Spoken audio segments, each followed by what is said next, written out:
Amém. Amém. Pode se sentar, queridos.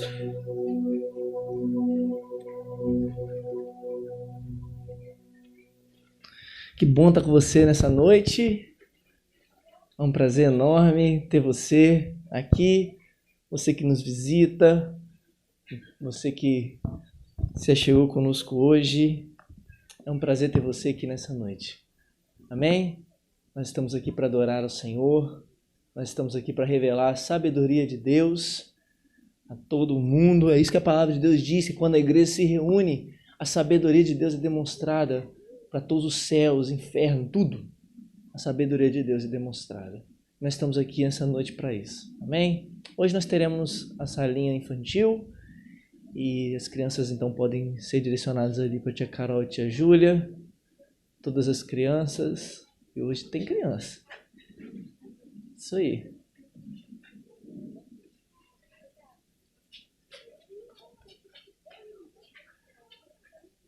Hoje é dia de ouvir o Evangelho.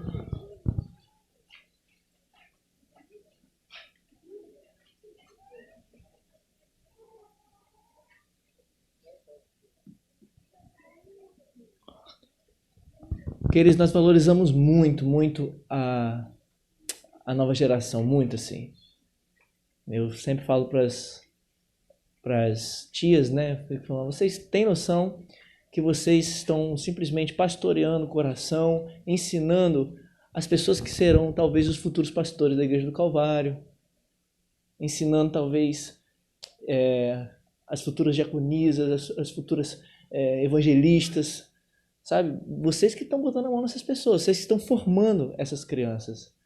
Isso traz tanto uma responsabilidade, mas também traz um privilégio muito grande para a gente, como igreja, de forjar a nova geração do Evangelho. Boa parte dos problemas que nós vivemos é porque gerações passadas falharam. Nós não queremos participar disso, nós queremos ter uma geração que forma a próxima geração no Evangelho. Amém?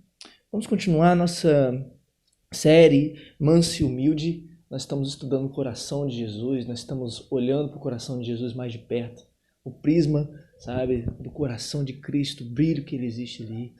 E nós vamos continuar nessa noite, nós já estamos terminando, né? E tem sido uma bênção ver sobre o coração de Jesus. E hoje o nosso tema é sobre, mais uma vez, o amor de Deus. Nós cantamos agora sobre a bondade, o amor de Deus que dura para sempre. Porque é uma realidade o fato que Deus nos amou pela eternidade. E nos amará pela eternidade. Hoje nós vamos debruçar o nosso coração, os nossos ouvidos, nessa verdade real do amor de Deus. E para isso, nós vamos abrir nossas Bíblias em Romanos, na carta aos Romanos, no capítulo 5.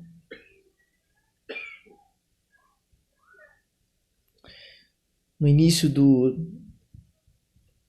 culto, o pastor Alex leu também na carta aos Romanos, no capítulo 5, e ele leu dos versículos 1 ao versículo 5. E agora nós vamos ler do versículo 6 ao versículo 11. Nos versículos que o pastor Alex leu, Paulo está contextualizando aquilo que a gente vai falar um pouco. Ele inicia com um parágrafo falando sobre a justificação pela fé, sobre a reconciliação que Deus nos deu em Cristo Jesus, e sobre como é isso o intermédio da fé, para que a gente possa ter acesso a essa verdade, a esse Deus, mais uma vez, de uma forma que a gente estava perdido sem Ele. E agora Paulo começa, ele diz que isso gera esperança, gera perseverança, gera experiência. E agora Paulo então entra num outro parágrafo, usando o que foi lido no começo do culto como contexto, a partir do versículo 6 até o versículo 11, Romanos capítulo 5, que diz assim: porque Cristo, quando nós ainda éramos fracos, morreu a seu tempo pelos ímpios. Dificilmente alguém morreria por um justo, pois poderá ser que pelo bom alguém se anime a morrer. Mas Deus prova o seu próprio amor para conosco pelo fato de ter Cristo morrido por nós, sendo nós ainda pecadores. Logo, muito mais agora, sendo justificados pelo seu sangue, seremos por ele salvos da ira. Porque se nós, quando inimigos, fomos reconciliados com Deus, mediante a morte do seu Filho, muito mais estando já reconciliados, seremos salvos pela sua vida. E não apenas isto, mas também nos gloriamos em Deus, por nosso Senhor Jesus Cristo, por intermédio de quem recebemos agora a reconciliação. Esse texto de Romanos capítulo 5, talvez seja, o capítulo 5 de Romanos seja talvez o texto-chave, assim, para decifrar o que a carta de Romanos significa. Paulo está falando sobre a reconciliação de Deus com a humanidade e como isso é feito por meio da fé. E como isso independe de obras humanas, independe de etnia, independe de um povo, independe da raça que era considerada eleita. Isso depende simplesmente do sacrifício de Jesus na cruz. É assim que nós nos reconciliamos com Deus. E Paulo começa a mostrar a realidade disso. E pensando sobre o que nós estamos falando aqui, domingo após domingo nessa série, nós constantemente estamos falando sobre as nossas tendências, as tendências naturais que nós temos. De olhar para o amor de Deus, considerando o amor de Deus muito confuso. Nós temos tendências no nosso coração de olhar para o amor de Deus e considerar o amor de Deus um pouco diluído. Nós até acreditamos que o Evangelho nos alcançou com o amor de Deus e que Deus é amor e que Deus nos ama. Isso são frases ditas, Deus é amor ou Deus amou todo mundo. São frases ditas não só por cristãos, não só por pessoas que estão na igreja. É uma frase dita por quase todo mundo aí que diz acreditar pelo menos em Deus. São frases do Facebook. Mas se você fizer uma análise mais profunda e perguntar para as pessoas, você realmente acredita que Deus é amor? Não que o amor é Deus, mas que Deus é amor, você realmente acredita nisso? Bem provável que a maior parte das pessoas não vai saber muito bem entender ou explicar ou sentir ou experimentar qual é a realidade do amor de Deus. Isso é interessante porque quando Paulo fala sobre o amor de Deus, ele inclusive pede para que uma igreja possa conhecer a largura, a profundidade, a altura e o comprimento do amor de Deus. Isso é só uma linguagem que Paulo está utilizando para mostrar que o amor de Deus é infinito. Não tem limites em todas essas dimensões. E você pode dizer até um glória a Deus, um aleluia e um amém com essas verdades que eu estou dizendo. Mas, se eu fizer a pergunta, você realmente acredita que Deus é amor? Você realmente acredita que é possível experimentar o amor de Deus? Boa parte de nós vamos ter tendências de olhar para isso e desconfiar dessa verdade. Isso faz parte do nosso coração. Desconfiar da realidade de quem Deus é. Nós estamos falando aqui constantemente de que Satanás não nos vence apenas no pecado. Satanás não nos vence apenas nas vezes que pecamos. Satanás nos vence na maior parte das vezes diminuindo a visão que nós temos sobre Deus. Uma das estratégias dele é simplesmente diminuir a figura, os atributos, a realidade, a verdade de quem Deus é. Eu sempre falo para as pessoas, não ache que você é tão poderoso demais, capaz de ser mais inteligente algumas vezes do que o inimigo. Tudo bem, a grande realidade sobre a nossa vida é que o maior inimigo que nós temos somos nós mesmos. Mas eu estou falando sobre tentações, estou falando sobre as vozes que nós ouvimos, tanto de Satanás, quanto também do nosso próprio coração. Porque o que é dito para nós do nosso coração enganoso, e do inimigo, e do mundo, e da carne, é: vá, faça o que te der na telha. Vá e faça, cometa isso. Comete. Igual aquele rapaz lá que eu esqueci da novela Viagem, gente, eu sempre esqueço o nome dele. Que usava aquela roupinha aqui, como que é o nome dele? Doidão? Alexandre, de Viagem, que ele ficava: vai lá, arruma confusão. Vai lá, arruma briga. Vai lá, arruma uma treta. E aí é uma voz dizendo: vai lá, arruma confusão. Vai lá, arruma briga. Só que essa voz diz: vai lá, arruma o seu problema. Vai lá, arruma o seu pecado. Vai. E o que nós fazemos é cometer o nosso pecado. Mas imediatamente o que o nosso coração faz, imediatamente o pecado, o que o nosso coração faz, o que o tentador faz, o que o mundo faz é dizer: epa, agora você se ferrou. Não chega perto de Deus, não. É melhor você não chegar perto dele, não. Você que fez essa coisa feia aí, não chega perto de Deus, não. Porque se você chegar perto de Deus, Ele vai te matar. É exatamente assim que o nosso motor interior trabalha. É nessa concepção que o nosso coração trabalha ao entender a realidade de Deus, gerar tendências contrárias. Mas uma das verdades que nós estamos aprendendo, e nesse texto tem dito claramente, é que Deus não nos dá o amor dele em pedaços. Ele não está confuso. Ele não está com uma mente um pouco desengajada. Ele não está triste. Ele não está em crise. Ele não está... Uma das coisas que a gente tem que entender, por exemplo, é achar que quando nós pecamos, Deus fica lá, e agora? Eu não sei o que fazer. Fica correndo no céu, querendo saber agora o que a gente vai fazer. Nós realmente acreditamos que Deus tem medo das nossas crises. Nós realmente acreditamos que Deus tem medo dos nossos fracassos. Mas uma das verdades que nós precisamos aprender é que Deus não tem medo nenhum de nós.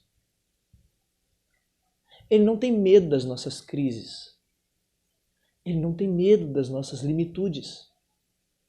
Ele não tem medo dos nossos fracassos. Ele não tem medo das nossas limitações. Nenhuma delas. Sabe aquela história da tua vida que você passou e que você teve e que talvez te envergonhe? Sabe aquele assunto da sua vida que você não quer tocar com ninguém? Que você não acha legal de falar? Sabe de uma coisa? Deus já sabe de tudo. E sabe quem realmente importa? Deus. Não são as pessoas que você não quer falar. Se Deus, que realmente importa, sabe de tudo, qual é a sua vergonha?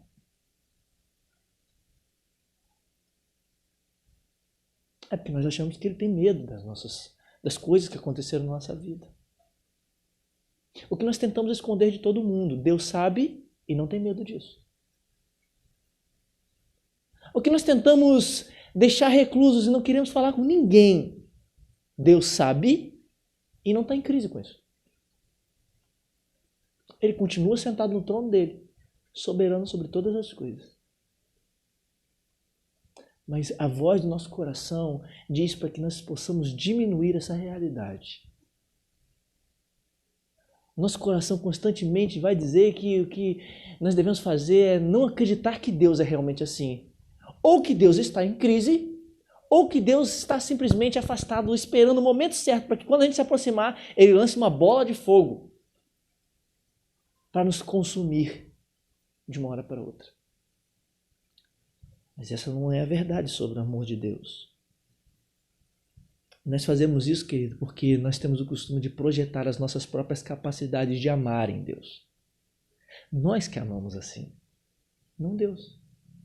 Nós que temos dificuldade de amar. Nós que projetamos as nossas capacidades de amar em Deus e achamos que Ele é igual a nós, mas Deus não se parece conosco. Nós é que ficamos tristes demais e se uma pessoa nos chatear, nos decepcionar, nós é que ficamos um tempo afastados.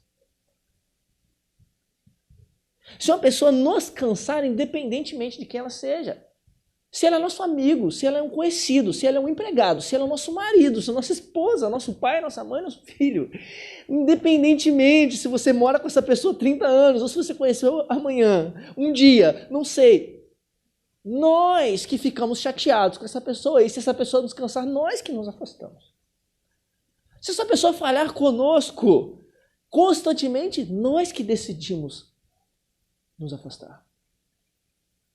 E o que nós fazemos é projetar essa nossa capacidade tão pífia, tão pequena de amar em Deus. Nós é que projetamos isso em Deus. Mas como a gente está dizendo mais uma vez, não é o que a Bíblia diz sobre Deus. Não é a realidade sobre quem Deus é. É por isso que Paulo diz então no versículo 6, se você tiver com a sua Bíblia aberta ou olhar ali para o projetor, porque Cristo, quando nós ainda éramos fracos, morreu a seu tempo pelos ímpios. Morreu a seu tempo pelos ímpios. E o que significa essa questão de impiedade? Sobre o que Paulo está falando? Por que Paulo está falando nesse capítulo sobre justificação pela fé, agora está falando sobre Cristo morrer pelos ímpios, logo após ele vai falar sobre a realidade do primeiro Adão e do segundo Adão, e das verdades de que nós todos estávamos mortos com Adão. Toda a carta de Romanos está em torno disso, da realidade do pecado, não só conosco, como também do povo que se considerava o povo de Deus, os judeus, que achavam que estavam resguardados por algum dia terem ouvido das alianças, dos patriarcas, que aquele povo era o povo de Deus. Mas Paulo está dizendo, Deus não faz acepção de pessoas. E um texto que nós usamos para falar muito sobre Deus nos acolher, é um texto que está dizendo sobre Deus, dizer que todos nós estamos debaixo do pecado. Quando a Bíblia diz Deus não faz acepção de pessoas, não está dizendo que Deus, como Deus é bondoso com todo mundo, porque é uma realidade. Deus não faz acepção de pessoas, quer dizer que todos estão debaixo da mesma realidade. Qual a realidade? A realidade do pecado. É por isso que no capítulo 3, versículo 23, Paulo diz claramente, porque todos pecaram e destituídos estão da glória de Deus. Todos pecaram e destituídos estão na glória de Deus. E Paulo vai caminhando. No capítulo 1 ele diz que todo mundo estava debaixo da ira, vivendo suas próprias paixões de uma forma que Deus entregou a humanidade para suas próprias paixões. Entenda o que aconteceu. Deus entregou a humanidade às suas próprias paixões. Porque uma vez que a eternidade decide e escolhe as suas próprias paixões, o que Deus tem que fazer é, vá viver as suas próprias paixões. No capítulo 2, então, Paulo começa a dizer para o povo judeu, dizendo, vocês confiam na lei? Vocês confiam que a lei pode salvar vocês? Vocês confiam que de alguma forma obedecer à lei moral, a lei que eu dei lá no Antigo Testamento pode salvar vocês? Então, saibam de uma coisa, vocês também estão debaixo do pecado. E ele resume então tudo isso nessa verdade de que todos pecaram e destituídos estão da glória de Deus. E o chamado de Paulo é para que nós possamos então acreditar nessa realidade da fé. De entender que nós somos justificados pela fé em Cristo Jesus. Que a justiça que nós devemos chegar ou alcançar é a justiça que vem pela fé. É por isso que aqui Adão e Cristo, a partir do versículo 12, Paulo precisa citar essas duas pessoas, Adão e Cristo. Por que Adão? Porque Adão reconta a nossa história. Adão reconta essa história da impiedade do versículo 6, pela qual Cristo morreu. Adão reconta. Qual história? A história que Deus criou toda a humanidade boa. E na primeira oportunidade que Adão e Eva fizeram naquele jardim, foi virar as costas para Deus e decidir ter um movimento de autonomia. Um movimento de independência. Ou melhor, um movimento de incredulidade, de autonomia e de idolatria. Porque essa é a escalada do pecado. Incredulidade, autonomia e idolatria. Primeira coisa, incredulidade. Adão e Eva não creram na palavra de Deus. Deus disse, vocês comerem, vocês morrerão. Não só isso. Deus disse, vocês são a minha imagem. A primeira oportunidade deles, eles não creram nisso. Eles não creram que iriam morrer e não creram que eles eram a imagem de Deus. Eles creram na serpente que disse, vocês precisam ser a imagem de Deus. Incredulidade. Essa incredulidade gerou autonomia. Qual autonomia? Eu vou fazer por mim mesmo, me dá o fruto aqui que eu vou comer. E eu vou me tornar aquilo que Deus já tinha dito que eu era. Só que como eu não acreditei nisso, eu vou fazer por mim mesmo. Me dá esse fruto aqui. E a autonomia gera idolatria. Que é começar a pegar as coisas boas que Deus criou e colocá-las como coisas centrais. Colocar como coisas únicas da vida. Essa é a escalada do pecado. E essa é o que nós chamamos de impiedade. Quando Paulo está dizendo porque Cristo, quando nós ainda éramos fracos, morreu ao seu tempo pelos ímpios, e depois ele vai falar sobre Adão, ele está recontando essa história da impiedade humana. De caminhar constantemente contra Deus. Em direção oposta a Deus. E é necessário que nós voltemos lá atrás. Quer conhecer os seus problemas? Quer conhecer as raízes daquilo que nós vivemos? Então dê uma voltada lá atrás. Todos nós pecamos com Adão. E todos nós agora temos uma dívida muito alta com Deus. Todos nós temos uma dívida altíssima com Deus. Há muitas pregações que dizem que nós devíamos ao diabo. Mas nenhum de nós devia nada ao diabo. Nada. Todos nós devemos a Deus. Porque o pecado é contra Deus, não é contra o diabo. Nosso problema é o pecado, queridos. Nosso problema não é simplesmente a escravidão. A escravidão é uma consequência do pecado. Sermos escravos da ira, sermos escravos de Satanás, como Efésios diz, é só uma consequência de uma escolha feita de viver em oposição a Deus, numa direção oposta a Deus. E é por isso, então, que nós todos estamos encerrados como pecadores que merecem, que estão destinados e merecem a ira de Deus. E você pode dizer, a ira de Deus? Mas João, não é Ele nos amou pela eternidade? Nós não cantamos que Deus tem uma bondade que dura eternamente? Mas veja bem, queridos, se alguém tem uma bondade que dura eternamente, é necessário que tenha algum outro sentimento que seja contra a maldade, que também parece estar durando eternamente. Se alguém tem uma bondade extrema em si, que dura eternamente, de forma perfeita, é necessário que essa bondade seja contra toda a maldade que existe.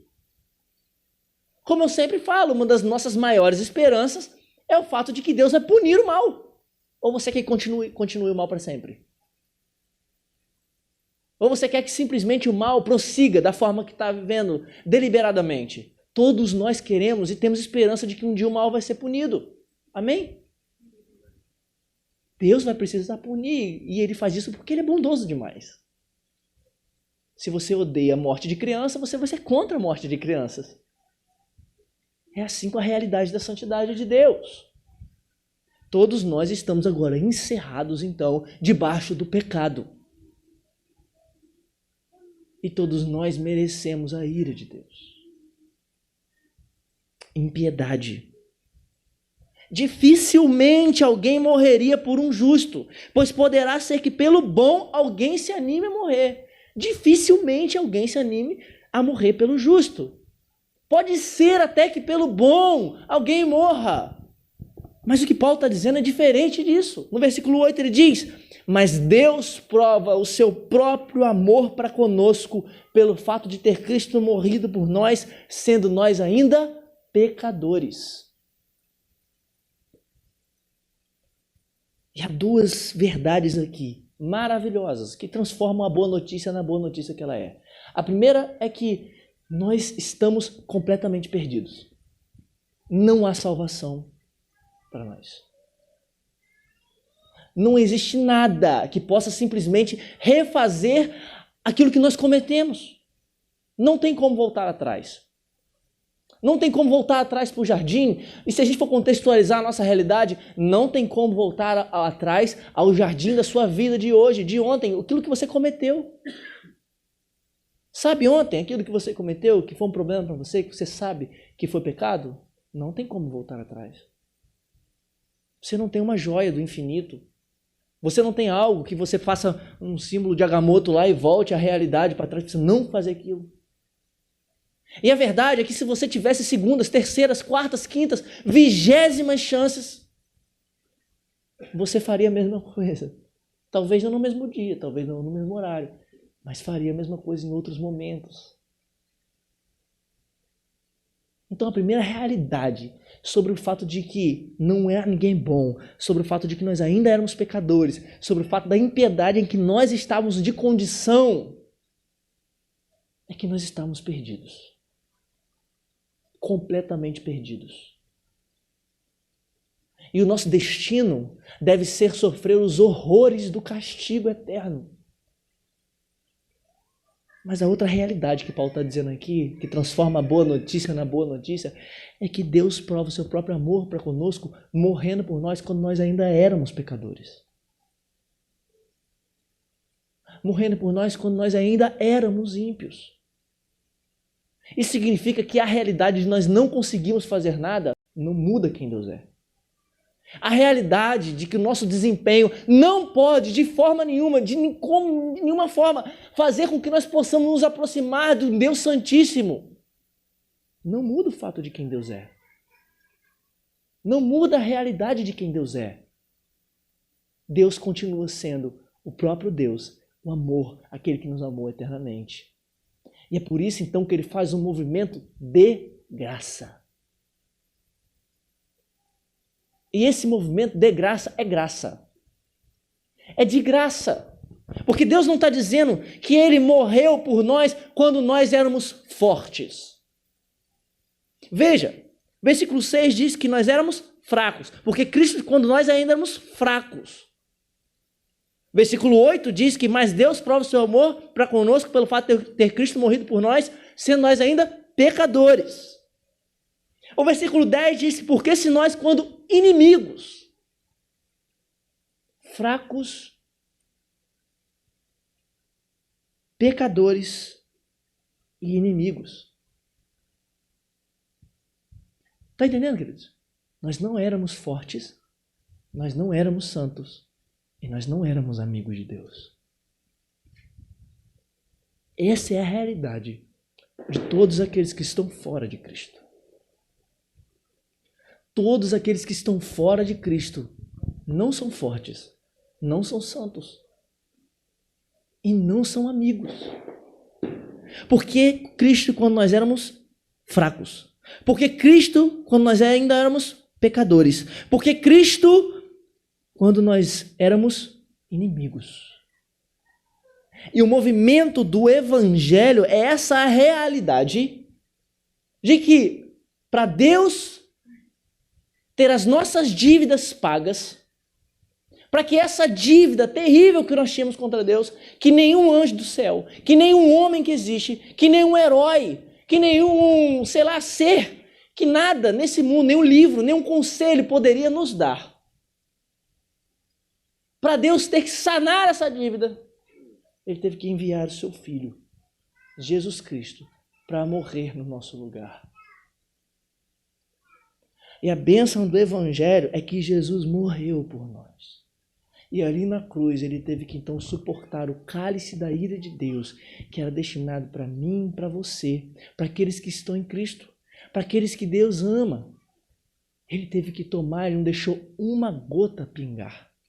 Ele tomou todo o cálice e suportou e sofreu a maldição que era destinada a nós na cruz do Calvário. E ele morreu por nós quando nós ainda éramos fracos, quando nós ainda éramos pecadores, quando nós ainda éramos inimigos. Veja, perceba a maravilha que está por trás dessa realidade. Deus não morreu por nós quando nós nos tornamos fortes.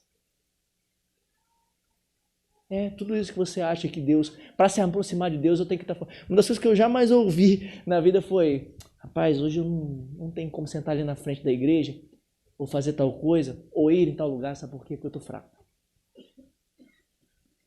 Para fazer tal coisa tem que estar forte, né?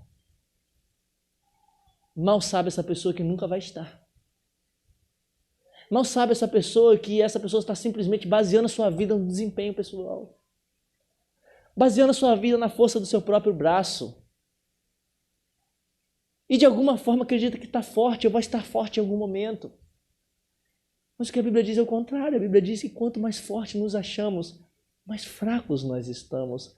Então Deus não morreu por nós quando nós nos tornamos fortes. Deus não olhou e disse assim: agora eles estão fortes, agora eu vou lá morrer. Jesus morreu por nós quando nós ainda éramos fracos. O fato de Jesus morrer por nós quando nós ainda éramos pecadores significa que Jesus não morreu quando nós nos tornamos santos. Boa parte de nós acredita que se a gente colocar mais 10% da nossa santidade, então o sacrifício de Jesus vai valer mais um pouquinho. Boa parte de nós acredita que se você orar mais 2 horas por dia, porque a gente ora 5, então se a gente orar mais 2, o sacrifício de Jesus vai valer mais R$10. Boa parte dos cristãos acredita que se a gente jejuar, em vez de 1, 2 vezes na semana, então o sacrifício de Jesus vai ficar um pouco mais dourado. E nós acreditamos mesmo que a gente pode fazer de alguma forma, ajudar ali no sacrifício de Cristo, mas o que o texto está dizendo é que Jesus morreu por nós. Deus prova o seu próprio amor para conosco pelo fato de ter Cristo morrido por nós, quando nós ainda éramos pecadores. No versículo 10, quando diz que nós éramos inimigos e fomos reconciliados com Deus mediante a morte do seu filho, então também não significa que Jesus morreu por nós quando a gente se tornou amigo dele. Ele viu, agora eles estão meus amigos, né? Amigo meu, então eu vou emprestar minha bola. Tem nada a ver. O texto está dizendo que ele morreu por nós quando nós ainda éramos inimigos. Por que, João? Por que é essa a verdade, então? Porque Deus quer matar o desempenho humano. Porque Deus quer colocar o homem no lugar onde deve estar, no pó que ele deve estar.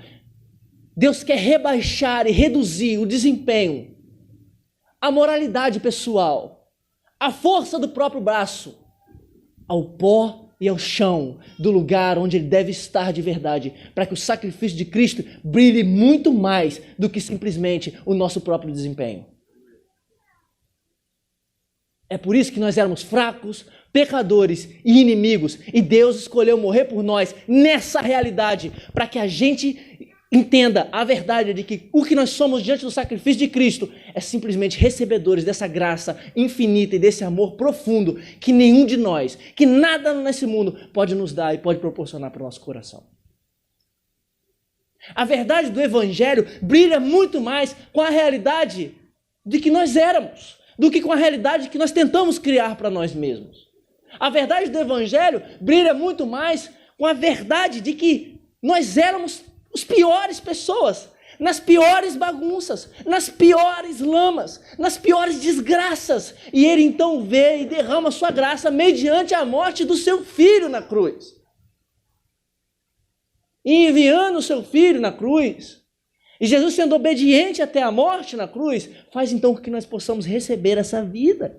E que vida? A reconciliação. Aquilo que o versículo 23 do capítulo 3 de Romanos diz, todos estão separados de Cristo. Paulo meio que costura e conserta aqui e diz, olha,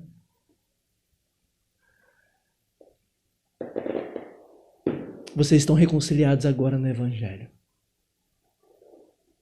Vocês estão reconciliados. E aquele horror terrível que nós éramos, a lama em que nós estávamos, ele veio e colocou a mão, colocou os pés e se sujou todinho. E quando nós éramos pecadores, fracos, inimigos, ele veio e se colocou debaixo das nossas mãos. E nós o matamos. Nós matamos o Filho de Deus. Num plano devidamente planejado, de forma profunda, na eternidade, de forma que nós nunca poderíamos conceber e poderemos conceber. Sabe de uma coisa, cristão? Se você está em Cristo, você já parou para pensar na realidade que você nunca irá provar da ira de Deus? Nunca! Nunca, porque toda ira que era destinada àqueles que estão em Cristo, foi derramada sobre Cristo na cruz. Então toda a inimizade foi desfeita, e aquele fio que estava rompido da nossa alma até a Deus, o sangue de Cristo costurou com as linhas profundas do amor de Deus, o amor que é eterno de Deus. O véu se rasgou, queridos, mas o fio condutor que havia se partido foi costurado novamente. Por meio do Evangelho. Éramos fracos, pecadores e ímpios e inimigos. Agora nós somos fortes em Cristo, nós somos santos em Cristo e nós somos amigos de Deus por causa de Cristo Jesus. É por isso que essa é a realidade que Paulo está traçando para nós. Para que a glória final, para que a glória da igreja, para que a glória que nossa boca proclame seja a glória de Deus e não a nossa. Deus poderia ter dado outro meio, ele poderia ter dado um livro, ele poderia ter falado, olha, eu fiz aqui um pouquinho, agora continuem. Ele poderia ter feito isso tudo, mas de alguma forma, lá no fim dos tempos, no juízo, quando tudo for dito e feito, haveriam muitos acusadores contra nós, porque o quanto nós estamos fraquejando, o quanto nós fracassamos muitas vezes, queridos. Mas como a glória é toda de Deus, como Ele veio até nós quando nós éramos fracos, pecadores, inimigos. Então, quando tudo for dito e feito, e nós estivermos face a face com aquele que tem os olhos como chama de fogo, os pés como latão reluzente, Ele vai fazer a pergunta: onde estão os teus acusadores? E todo o povo de Deus vai dizer: nenhum, Senhor. Não há nenhum. Nenhum. Mas é importante perceber, queridos, que essa prova do amor de Deus, Deus prova o seu próprio amor para conosco pelo fato de ter Cristo morrido por nós, sendo nós ainda pecadores. Não é simplesmente o foco de Paulo, não é apenas o foco de Paulo. O foco de Paulo não é apenas na obra que Cristo fez na cruz. O foco de Paulo nesse texto é também na segurança no presente a partir da obra de que Cristo fez na cruz. O foco de Paulo é simplesmente naquilo que o passado gera em nosso presente. Esse é o foco de Paulo também. Não é só na obra passada. E é por isso que Paulo chega no versículo 9 e diz: logo, muito mais agora, sendo justificados pelo seu sangue, seremos por ele salvos da ira. E no versículo 11, Paulo diz: e não apenas isto, mas também nos gloriamos em Deus, por nosso Senhor Jesus Cristo, por intermédio de quem recebemos agora a reconciliação. O que Paulo está querendo dizer para você nessa noite é: se Deus fez isso quando nós ainda éramos inimigos, se Deus fez isso quando nós ainda éramos fracos, se Deus fez isso quando nós ainda éramos pecadores, então qual a sua preocupação no presente? Então qual a sua preocupação da sua vida? Deus prova o seu próprio amor para conosco pelo fato de ter Cristo morrido por nós, sendo nós ainda pecadores. Logo, muito mais agora, sendo justificados pelo seu sangue, seremos por ele salvos da ira. Se Deus enviou seu Filho para morrer por nós na pior condição, por que você duvida do amor dele hoje? Se Deus enviou seu Filho para morrer pelos piores, por que você não acha que você não pode se achegar a Ele? O que é pior do que os piores? O que é pior do que os pecadores? Se Ele morreu pelos pecadores, então significa que pecadores como nós podemos nos achegar a Ele. Se Ele morreu por fracos, então significa que fracos como nós podemos nos achegar a Ele. Se Ele morreu por inimigos, então significa que aqueles que eram inimigos podem se tornar amigos facilmente por meio dele. Qual é a sua dificuldade de se achegar? Essa é a realidade do amor de Deus, o amor que muitas vezes nós julgamos confuso, o amor que muitas vezes nós tentamos projetar o nosso amor nele. A realidade do amor de Deus é que Deus morre, Deus envia o seu Filho para morrer por nós, quando nós ainda éramos pecadores, quando nós ainda éramos inimigos, quando nós ainda éramos fracos. A conversão verdadeira, querido, se converter verdadeiramente, sabe? Porque a gente fala muito disso, sou convertido, né? Me converti há 60 anos atrás. Eu levantei a mão.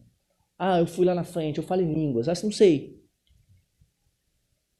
A gente fala isso. Mas a conversão verdadeira,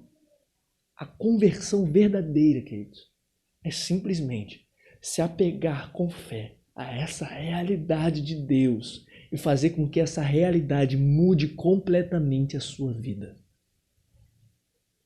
Completamente quem você é. Completamente. Então é necessário você ver a feiura do seu pecado. É necessário você ver e perceber a feiura da fraqueza, do pecado, o quanto isso é terrível contra Deus. É necessário você olhar para o pecado e perceber o quão terrível foi o pecado em Cristo. E você rejeitar isso. e correr para esse amor eterno de Deus, que é maior do que tudo. Rejeite o seu pecado nessa noite. Rejeite as condições que você tem armado para a sua vida, para você viver. Rejeite as vozes que estão dizendo que, na verdade, existem outros amores. Mas me parece que esses amores vão falhar com você quando você também falhar. Mas aqui eu estou apresentando um amor que amou você quando você era falho. Qual amor do mundo é maior do que esse? Rejeite isso essa noite e confie plenamente nesse amor. E saiba, querido, sua vida está bagunçada? O quão bagunçada está a sua vida, o quão bagunçada estão as coisas da sua vida, está uma bagunça? Se Ele nos amou naquela bagunça, que era pior do que a bagunça de hoje, saiba, Ele vai nos amar agora também. Ele não nos dá o seu amor em pedaços. Ele nos amou na bagunça antiga e Ele vai nos amar agora também. E uma das obras do Espírito Santo é desfazer a nossa bagunça interior.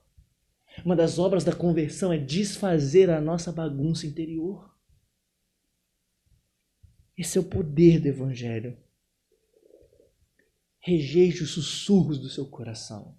Rejeite os sussurros de Satanás que tentam diminuir a visão do amor de Deus para você. Rejeite isso. E faça a sua alma ouvir a verdade do amor de Deus.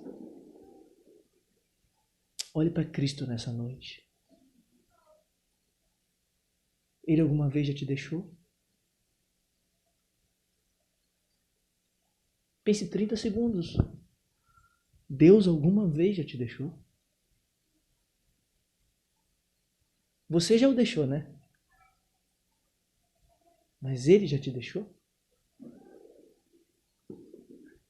Você com certeza já se esqueceu dele, né? Eu também. Mas você tem coragem de dizer que ele já se esqueceu de você alguma vez? Você já falhou com ele, né? Você já o decepcionou, certo?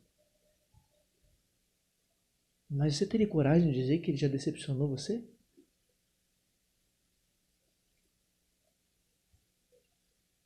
Aqui tem pessoas que... Todo mundo aqui tem acima de pelo menos 10 anos de idade.